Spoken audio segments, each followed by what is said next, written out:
Guys, നമ്മുടെ +1 English പരീക്ഷ March 5-ാം തീയതിയാണെന്ന് അറിയാമല്ലോ. ഇന്ന് തന്നെ ഇപ്പം എത്രയായി? ഇനി നമുക്കിനി 2 ദിവസം, 2 ദിവസമല്ല, ഇനി 1 ദിവസം കൂടെ. സത്യത്തിൽ ഈ വീഡിയോ നേരത്തെ അപ്ലോഡ് ചെയ്യാൻ ശ്രമിച്ചതാണ്, പക്ഷെ നടന്നില്ല. എന്തായാലും പോട്ടെ. അപ്പം നമുക്ക് മിനിമം A+ അല്ലെങ്കിൽ A ലെവൽ 70 മാർക്കിന് മുകളിൽ സ്കോർ ചെയ്യാൻ പറ്റിയ സ്ട്രാറ്റജിയാണ് ഞാനീ പറയാൻ പോണത്. നമുക്ക് ഇംഗ്ലീഷ് വേണമെങ്കിൽ ഫസ്റ്റ് വേണ്ടത് കണ്ടന്റാണ്. ആ സമ്മറി എന്ന് പറയുന്ന സംഭവമാണ്.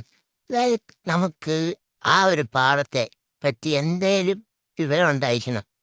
അതിനായിട്ട് ഫസ്റ്റ് ഞാൻ ചെയ്തതായെന്ന് വെച്ചാൽ സൈലത്തിൻ്റെ ഈ കഴിഞ്ഞ ദിവസം എടുത്ത 2 ക്ലാസ്സുകളുണ്ട്. ഇംഗ്ലീഷിൻ്റെ നാറ്റ് സാറും അക്കണ സാറും എടുത്ത ആ ക്ലാസ് അടിപൊളിയായിട്ട് എടുത്തിട്ടുണ്ട്. അതിൻ്റെ സമ്മറിയും കാര്യങ്ങളും മൈന്യൂട്ട് ഡീറ്റെയിൽസ് പോലും അവർ എടുത്തിട്ടുണ്ട്. അതെല്ലാം ഇന്നോടെ പോയി കണ്ട് സെറ്റാക്കണം. First summary സെറ്റാക്കുന്നു. പിന്നെ ഇന്നവർ ഗ്രാമർ എടുക്കുന്നുണ്ട്. പിന്നെ ഗ്രാമറും സെറ്റാകുന്നു. പിന്നെ ഇതിൻ്റെ കൂടെ ഞാൻ ഡിസ്ക്രിപ്ഷനിൽ ആഡ് ചെയ്തേക്കാം എല്ലാ ഫോർമാറ്റ്സ്. അതായത് നമ്മുടെ പരീക്ഷയ്ക്ക് വരുന്ന ഡിസ്കോഴ്സസിൻ്റെ എല്ലാ ഫോർമാറ്റ്സ്. ഇനിയിപ്പം ഇമെയിൽ ആണെങ്കിലും ലെറ്റർ ആണെങ്കിലും ഈ ഫോർമൽ ലെറ്റർ അങ്ങനെ എന്ത് വേണമെങ്കിലും ആയിക്കോട്ടെ, അതിൻ്റെ എല്ലാത്തിൻ്റെയും ഫോർമാറ്റുകളെ പറയുന്ന ഒരു വീഡിയോ. അത് ശൈലത്തിൻ്റെ തന്നെ പണ്ടത്തെ ഒരു വീഡിയോയാണ്. അത് നിങ്ങൾക്ക് എന്തായാലും യൂസ്ഫുൾ ആവും. ആ ഒരു വീഡിയോയുടെ ലിങ്ക് ഞാൻ എന്താ ഡിസ്ക്രിപ്ഷനിൽ പോയിട്ട് ഞാൻ വെച്ചേക്കാം. അപ്പം നിങ്ങൾ ഇത്രയും കാര്യങ്ങൾ കറക്റ്റായിട്ട് ഫോളോ ചെയ്ത് കഴിഞ്ഞാൽ ഉറപ്പായിട്ട് നിങ്ങൾക്ക് 70-ന് മുകളിൽ സ്കോർ ചെയ്യാൻ പറ്റുന്നതാണ്. ഇപ്പം ഇപ്പം ഇത്ര നേരമായി. ഇനിയും ഞാനിന്ന് രാവിലെ മൊത്തം CBSE ആയതുകൊണ്ട് പഠിക്കാൻ പറ്റില്ല. ഞാൻ ഇന്ന് 2 തൊട്ട് 4 മണി വരെ പഠിക്കുന്നു. അതിനുശേഷം 5 തൊട്ട് 6 വരെയും, പിന്നെ 6 തൊട്ട് 7 വരെ ബ്രേക്ക്, പിന്നെ 7 തൊട്ട് 9 മണി വരെ. എന്നിട്ട് പിന്നെ ഫുഡ് കഴിച്ച് കിടന്ന് ഉറങ്ങിയിട്ട് പിന്നെ രാവിലെ 3 മണിക്ക് എഴുന്നേറ്റ് 5:30 വരെ പഠിച്ച് അങ്ങനെ ആ സമ്മറുടെ ലൈവ് ഫുള്ള് ഞാൻ തീർക്കും.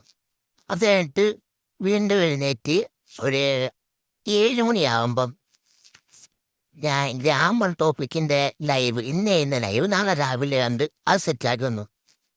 അപ്പോഴത്തേക്കിനും ഏകദേശം 10-10:30 ഒന്ന്.